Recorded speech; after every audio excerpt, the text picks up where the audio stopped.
Hey guys, it's Metal Freak here, and today I watched a show. Now, it is around 10 p.m., and I know I already have a review out today, today. I had Season 4 of Always Sunny, and usually I normally don't do 2 reviews in the same day because, a lot of videos done. But I decided to go ahead and, get another one in because, the less I have on my plate, the better. So, I'm going to review Season 2 of the US version of The Office. Now, when I was talking in the review for Season 1, I mentioned how Season 1 may look a little bit dull and a little bit more boring because it was trying to mimic the original show. This season onwards, we see a much more polished version of the show in an American sense. We see color and we see more lighting. We see a little bit more of that shine that would be throughout this entire show's run. And it does look a lot better and a lot more professional than Season 1 did, obviously.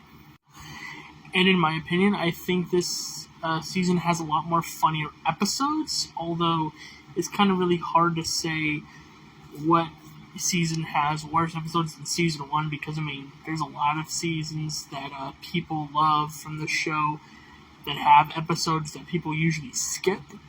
And for me, there's not any episodes on Season 1 I'd skip. However, there may be a couple on here that I'm like, I don't want to get through this because a moment where a character's arc is being tested, or a character's about to do something that later on they're going to regret. So a lot of choices are going to start being made, and progression is going to start taking place. We're starting to see Jim and Pam pranking Dwight a lot more. They're coming up with interesting ways to get at him, and then Jim's gonna definitely be the one beside him, kind of like talking to him as like a second conscious, which is funny at times.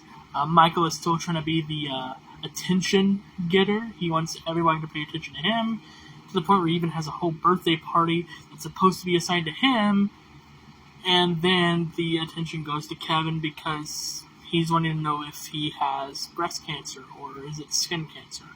But the test is turned back negative, and everyone's fine. But Michael, who doesn't understand what medical test coming back negative means, and thinks that negative means, oh crap, you got it. Because Michael is, as anyone would probably know from Season 1, kind of not brain smart at times. Plus, this season is where we're first introduced to the Halloween episodes and the Christmas episodes, which are going to be a big part of this show for a lot of fans, including myself, who really, really love the Christmas episodes and just loves watching the Christmas episodes.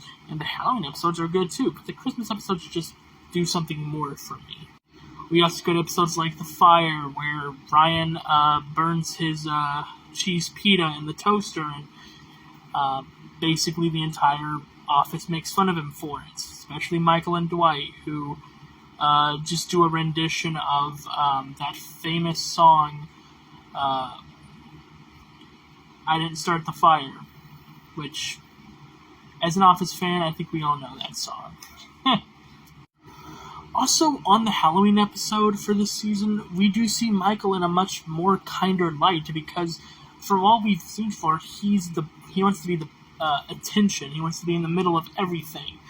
But we also realize he wants to be the one to bring everyone together. He wants there to be unity. He does care for people. And the fact that he has to fire someone on Halloween, he doesn't want to do that. In fact, he just wants to not have to do that. And the fact that we have to see this through his lens is a very interesting concept, because you would think, oh yeah, bosses freaking suck, they fired me on Halloween.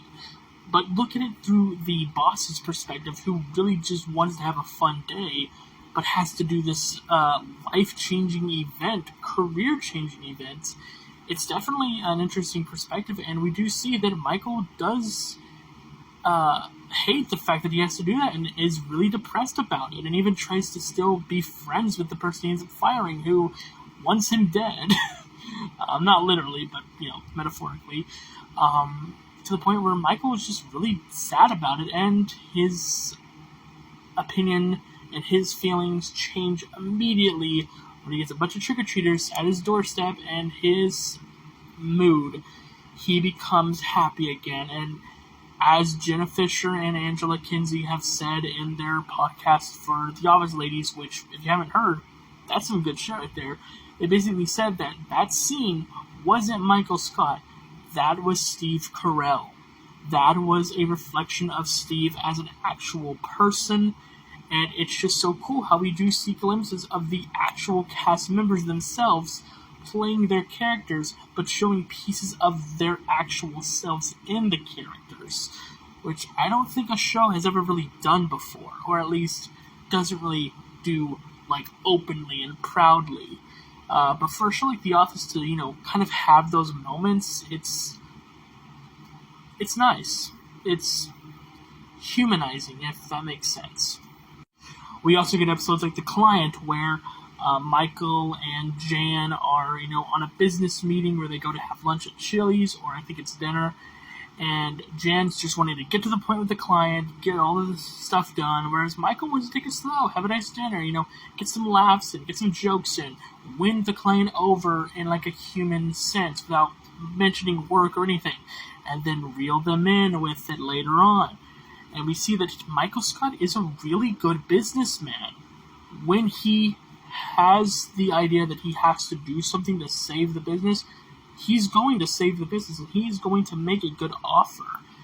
Because Michael is a really good salesman. And we see it in episodes like The Client. Michael Scott knows how to do his job. He just has a hard time doing his job because he just wants to have fun all the time and be a goofball and be the center of attention. Which, honestly, don't we all? We get the infamous Booze Cruise episode, which is one of my favorite episodes, although sadly it didn't make the top 3. But if I had a top 10, oh, you bet your sweet bippy that I would have put Booze Cruise in, because that episode is perfection.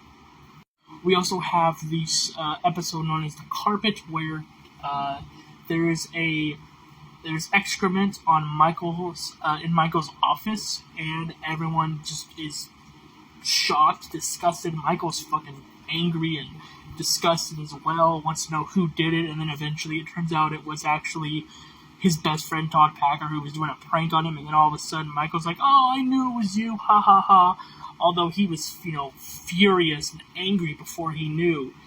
And also, just the fact that he changes his opinions whenever Todd Packer's in the room, like, come on. I mean, David Koechner does a fantastic job with portraying Todd Packer as being this douchebag.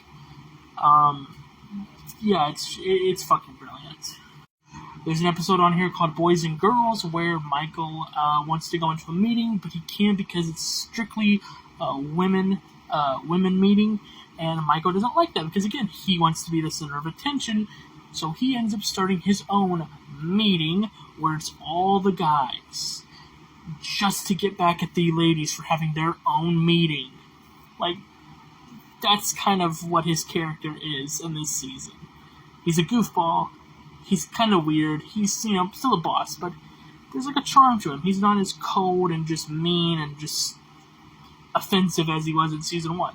We still get that quality, but we also get a more nicer quality to his character. So that's always a good thing to see as a progression for a TV show.